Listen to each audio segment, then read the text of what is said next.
One of the gentlemen, his name is Bob Healey, came to our conference with a quasi-functional prototype. He had terminal cancer, and Bob came to me and said, "Help me." Entrepreneur Clay Clark has built several multi-million-dollar businesses. Now, he helps budding entrepreneurs like Bob turbocharge their ideas with a 14-step plan. And grillblazer.com is now a massively successful company that's becoming a household name in many American homes. In this episode, we dive into how to rebuild American small businesses and industrial capacity. You never want to outsource your core competency. We have to import certain technology from countries that hate us to make military weapons to defend us. That doesn't even make sense. This is American Thought Leaders, and I'm Jan Jekielek. Clay Clark, such a pleasure to have you on American Thought Leaders. Hey, thank you for being here in Tulsa, Oklahoma. So, this current administration is looking to revitalize the economy, to push it to a next level. And for me, always small business has been a centerpiece of this. It's some people describe it as the engine of American innovation and growth and so forth. But during the COVID years, we're emerging out of them as we speak, a lot of small business was frankly wiped out. And you're the guy who's actually helping people kind of build those small businesses. So tell me about what you do. Well, in America today, we have about approximately 330 million Americans that live here, and we have 9.2 million Americans that identify as being self-employed. And so what happens is somebody out there, a doctor, a dentist, a lawyer, a plumber, somebody says, "I want to start my own business." And when they do, they don't really know the proven processes to start and grow a company. And that's what I do. So I basically take somebody with a dream and I align them with my team and we help them scale something. If you sell something to humans on the planet Earth in exchange for a profit, that's what we help people to scale. You've structured your business in such a way that it's actually, unless your client does well, it's impossible for you to do well. And I thought to myself, what a brilliant way, what an ethical way to set up a business, because you kind of have no choice. Well, the word shalom, which Pastor Jackson, I go to Sheridan Church, and Pastor Jackson talks about that word from time to time, shalom. But the shalom is like a win-win. It's a win-win relationship, a mutually beneficial relationship. Napoleon Hill, the best-selling author of Think and Grow Rich, calls it the mutually beneficial relationship. And so what I do is when I coach a client or work with a client, I tell the client, hey, look, I'm going to help you grow your business for the smallest monthly fee possible. And I just want to get a small percentage of the growth. Because if I'm getting 1 percentage point of the growth, theoretically, you're making 100 times more than I am. But if I can scale multiple companies, it turns out to be a great thing for me. So I've been doing the same thing for 20 years. And so what I'll do is I'll sit down with an electrician, and the electrician will have a business that's stuck. It's not thriving. It's barely surviving, and they go, I don't know how to grow. I don't know if it's marketing. I don't know if it's human resources. I don't know if it's accounting. I don't know if it's pricing. I don't know if it's me. I don't know if it's the economy. How do I grow my company? And I sit down with them and I say, look, we're going to go through a 14-step plan to rejuvenate, to revive, to bring life into your business. And I'm going to get a small percentage of the growth, and you're going to be rich, and I'm going to be doing very well if this works. How do you actually figure out who you're going to work with? Because with your particular model, it's clear you can't, it's not that anybody who wants to work with you can, because you have to make your decisions about who you think has potential, because you're going to be on the hook for it. Well, when you got a chance to kind of shadow me a little bit off camera, I do a lot of the video editing myself. I do a lot of the web development myself. I do a lot of the accounting myself. So I'm very much hands-on. And so I like to keep a group of around 160 clients I work with. And I do these free assessments. And the reason why I do a free 13-point assessment is I just want to see, are we going to have a shalom or a win-win relationship? And there's 3 things I'm looking for. Do you actually solve a problem? Or do you provide a product or a service that the marketplace would benefit from? So if somebody's selling something that I think is ethically afoul or against my Christian morals, I'm not going to work with them. So thing number 1 is, do you sell a product or service that I actually think is ethical, legal, that kind of thing? And you'd be surprised how many people are selling illegal things that want help doing it. So step number 2 is, does the person actually identify with the worldviews that I have? If I'm going to sit there and debate about the Constitution or capitalism, that's probably not the thing. So 1 is, do we have a product or service that we can actually help you scale? 2 is, is the person ideologically aligned with me? And then 3 is is it realistic? We want to be able to set these SMART goals. I call them SMART goals. They're S-M-A-R-T. I'm quoting Brian Tracy, best-selling author, but a SMART goal is a specific goal. It's a measurable goal.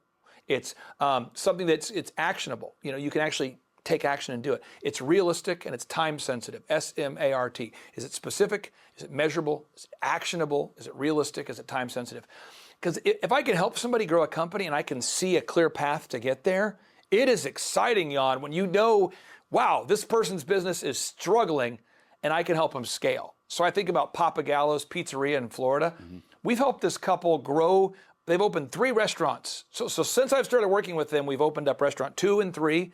They've grown their business 5-fold. I think about ShawHomes.com from 14 million to 150 million. I think about companies like OxyFresh, where I've had a role in advising them. They're now up to 500 locations. Beverly Hills Precious Metals, here's my precious metals dealer that I've worked with for years. And to watch him scale his company, that never gets old to me. It's like infinitely exciting to help someone achieve their goals. So that's really what gets me excited. And then growing up poor or without money, I'm sure there's somebody watching this who grew up more poor. But my dad was working at a gas station, working the night shift. My dad was delivering pizzas for Domino's. May he rest in peace. In his late 30s, he's in his late 30s. He's delivering pizzas. He's working at a gas station. He has a college degree from Oral Roberts University. That wasn't a reverse shout out to ORU, but that's a fact. But yet he didn't know how to financially help our family thrive. But he had the work ethic, and I appreciate him being willing to work those 2 jobs. And so whenever I talk to that new potential client, I picture it like I'm talking to a 37-year-old version of my dad. My dad's no longer with us. He passed away from Lou Gehrig's. But that's how I look at it.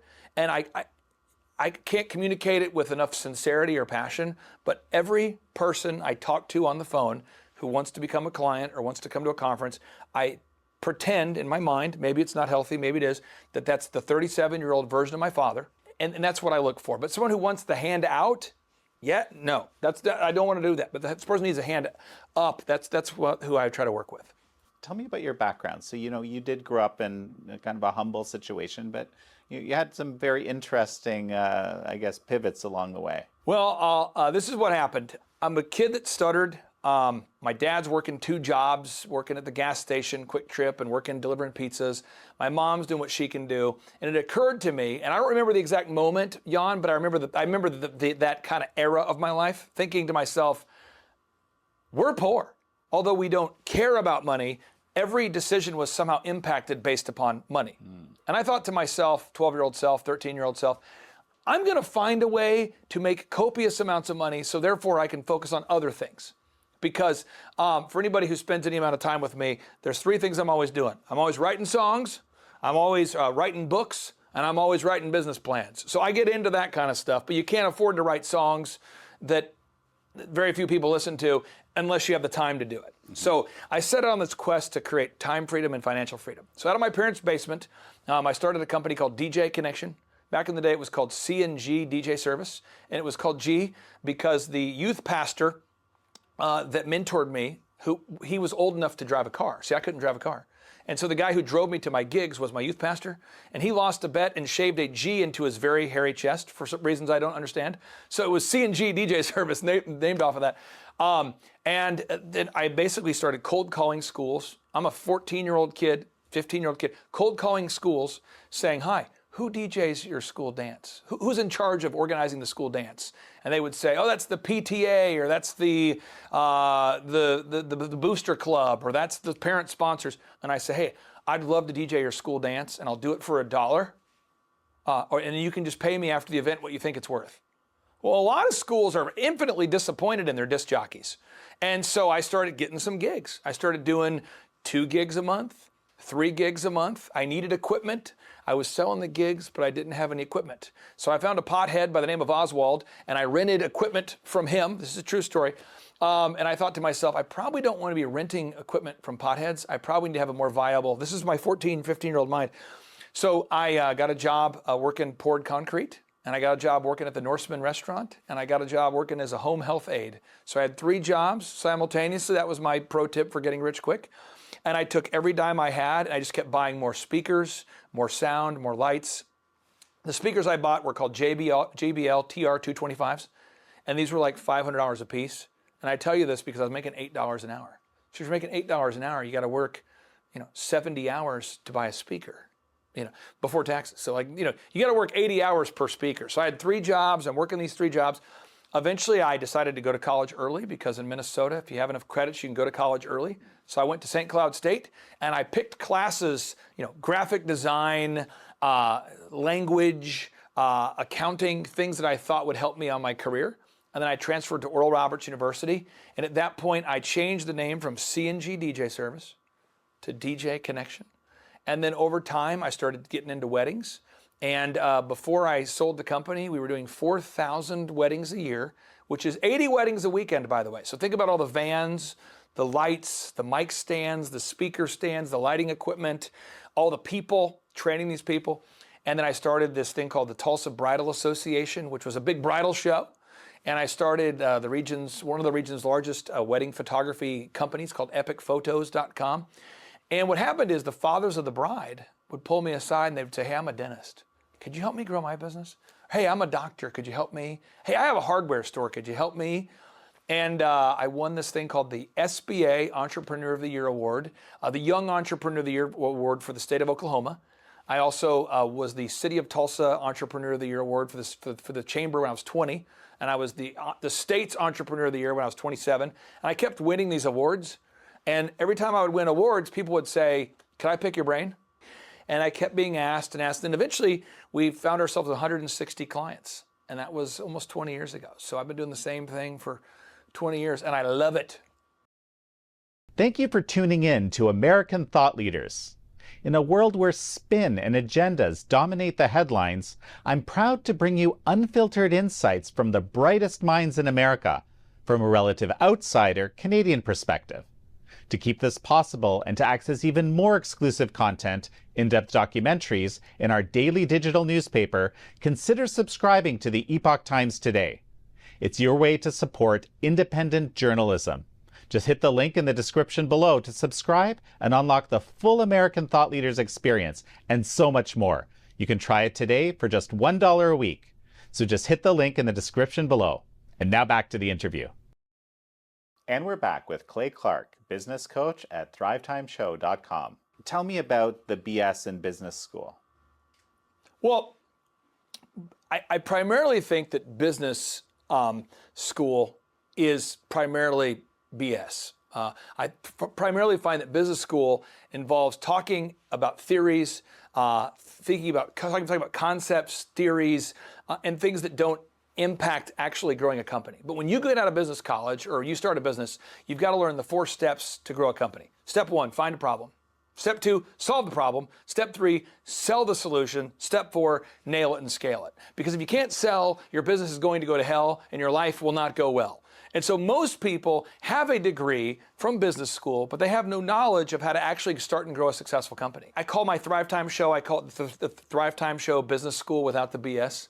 Because I find that so many people, my father is one of these, where, again, may he rest in peace, he went to school, he was top of his class, he graduated with great grades, but he had no concept of how to turn his goals to own a business into reality.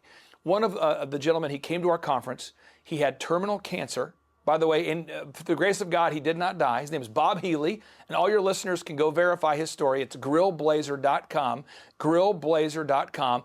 He showed up at one of my conferences with a quasi-functional prototype, meaning it's a prototype that wasn't polished, for a thing called the grill gun, which is like a flamethrower for grilling. And he had never sold any. He had never had a team. He never employed people. He didn't have a website, didn't have a logo, didn't have a brand, didn't have a marketing plan, but he had a prototype. And Bob came to me and said, help me. And grillblazer.com is now a massively successful company that's becoming a household name in many American homes. He's kind of like the grill master now. And that's a guy named Bob who is battling health issues, marketing issues, branding issues, accounting issues. And Bob couldn't find financing either. We actually helped Bob raise all the money to sell the product. Bringing back manufacturing is a centrally important feature of America being successful. Some of that is going to be small business. How many of your businesses are manufacturing, and how can that be done in your mind? I believe that my client portfolio is very indicative of the American entrepreneurial portfolio as a country. About 10%, I would say, ish of our portfolio has to do with manufacturing. I would tell people as a pro tip, you never want to outsource your core competency. Exporting jobs to China started under Nixon, but that's just complete jack. To outsource 95% of our essential medical supplies to countries that hate us. We have these essential metals, these essential elements needed to make car batteries, to make cars. And we have outsourced that to the point where the majority of the countries that hate us are the ones who are procuring these essential elements needed to make manufacturing possible. So America needs to do, I know you recently interviewed Eric Trump, and Eric talked about this. We've got to bring manufacturing back to America. We've got to do it. And so anybody out there that has that dream to make jeans in America, make a tie in America, make shirts in America, make shoes in America, make clothing in America, I encourage everybody really seize this opportunity under the Trump administration and find a way to bring manufacturing back to these United States. We saw it happen a little bit under President Trump and Dr. Ben Carson. We saw an urban renewal. Dr. Carson was instrumental in bringing investments into urban development areas that basically the world had given up on. And they brought in great restaurants and nightlife and entertainment, and they rejuvenated, they put life and investment capital into these abandoned buildings and revitalized a lot of downtowns. I know we can do the same thing with manufacturing. So if you're watching today's show and you have the ability to reinvigorate manufacturing in America, I would encourage you to do so. And I don't speak for the Trump administration, but I know they are really wanting to team up with and support and to breathe life into entrepreneurs that want to bring manufacturing back into these United States. There's this idea that a country can't be successful without this core element of manufacturing. There's this philosophy, right? Do you subscribe to this, that the bulk of manufacturing has to be within a country for it to even be successful ultimately? It can't be service oriented. It can't be. I'm working with a client in Wisconsin who has a home remodeling company, okay? And he actually does beautiful home remodeling. He does great work. Well, he's not outsourcing the manufacturing and the remodeling of a house to somebody who can do the work because he can't. He does the work himself. Therefore, when he talks to, in this fictitious example, he talks to the Thompsons, and the Thompsons say, you know what? I want the pool table to go here. I want the lighting to go here. I want to move this to create this ambiance. This client who I actually work with in Wisconsin, he's able to get in there, get in the conversation with the client and rearrange the building plan to accommodate the client's needs. He can do that. But if he was outsourcing that to a third world country or a second world country or some country not here, it would be very hard to make those real-time modifications. So my client, yes, he's a home remodeler, but I would argue he's almost a plumber. He's almost an electrician. He's almost a designer. He's almost a sales guru. He's almost a manager. He's almost an accountant. He's wearing a lot of hats. And this is what you call a polymath, okay? And a lot of the founding fathers were polymaths. I challenge anybody out there to look up the life of Benjamin Franklin and tell me what career he was in. Thomas Jefferson, what career? Look up George Washington, what career? What career were these people? Were they politicians? Were they military leaders? Were they entrepreneurs? I would say a lot of our founding fathers were all of these skill sets. And I think it's a good idea to be resourceful. Now, what happens is when we outsource our core competency to countries that hate us, by the way, what does that even do? I mean, I don't even understand how that's a sustainable idea. To make some of the cutting edge military technology that America's military now uses, we have to import certain technology from countries that hate us to make military weapons to defend us. That doesn't even make sense. Think about that. If you go, let's go back to the time of kings and queens and castles, and imagine that you are a king trying to protect your castle, and you have to get behind your castle walls and yell out on your castle, megaphone, "Excuse me, enemy, could you please ship us spears? We are trying to protect ourselves." And From you. Yeah, from you. Right. And then the hostile enemy says, "Sure, how many spears do you need?" I mean, just the jackassery, the duality, the mental gymnastics I have to go through to understand how outsourcing our core components, our core resources, our core manufacturing to countries that hate us, I just can't do it. Also, the CCP, they are not a competition, they are an enemy. The Chinese Communist Party does forced organ harvesting. The Chinese Communist Party has no problem with sending people to re-education camps. The Chinese Communist Party is not somebody that we should be working with. You do not want to be investing heavily into a country that has a ideological hatred towards your worldview and who has psychopathic tendencies. It's just not a good idea. There's this term that's often used, whole of society, right? And that can mean different things. Whole of society could mean, like in communist China, where the Communist Party, the supremacy of the party is complete, and the party dictates what happens on down, and the whole of society has to follow because that's how it works. But whole of society can also mean something else. It could also mean bottom up, right? Which means, people basically working together, getting inspired to do, start their small business, be entrepreneurial, come up with new ideas, come up with new manufacturing concepts, theories, and actually just get down and do the hard work of, raising, what is it, the rising tide lifts all boats, yeah. Right? And so, as we finish up, let's talk a little bit about that. Well, years ago, there was a gentleman who personifies the American dream. His name's Kevin Thomas. Everyone can look him up. His company is called MultiClean. Everyone can look him up. I think it's multicleanok.com. And Kevin made a profound statement. He said that if he could have just 5 employees, that would be success. You say, well, what does Kevin do? It's a janitorial service. You'd say, well, what does a janitorial service do? He cleans commercial buildings. And Kevin made that profound statement. If I could just have 5 employees, that would be success. And at the last conference, somebody put their hand up and they said, well, Kevin, you're having a lot of success. How many employees do you have now? He says, just a hair over 350. Think about that for a second. So this guy, Kevin Thomas, had a goal to have just 5 employees. He thought entrepreneurship wasn't quite for him, that maybe he didn't have the education, he didn't have the marketing background, he didn't have the accounting, he didn't have the skills. But what he did is he went on over to thrivetimeshow.com, that's where I live, thrivetimeshow.com, and he went there and said, you know what, I'm going to fill out the form, and I'm going to schedule a call with this crazy guy, and we'll just see what happens. He has 350 employees. He's one of the most successful people in his town. And I share that story because everybody out there, you can become successful. And when you are, money's a magnifier, good and bad, by the way. So money allows you to be more of who you are. So if you're a generous person who loves to donate and celebrate and tithe to your local church or community or your outreach, you can give more. Money allows you to be more, to give more, it allows you to just magnify who you are. And so if you're watching this show and you're kind of in the mind space where my 37-year-old father was, where he was delivering pizzas at Domino's Pizza, which, again, great company. We're appreciative for that opportunity. He was working at Quick Trip gas stations, and we appreciate that opportunity too. He's working the night shift, and I have not an ounce of resentment that my father was working the night shift during my years growing up. I respect him for doing it. But if you feel like, man, success has passed me by, Kevin was a guy, in his early 40s who's having these thoughts, and now he's profoundly successful. Clay Stairs, who's now an Oklahoma state representative, he started his entrepreneurial path when he was 47 years old, and now he's super successful. Bob Healey had terminal cancer and was in his early 60s, and now Grill Blazer is booming.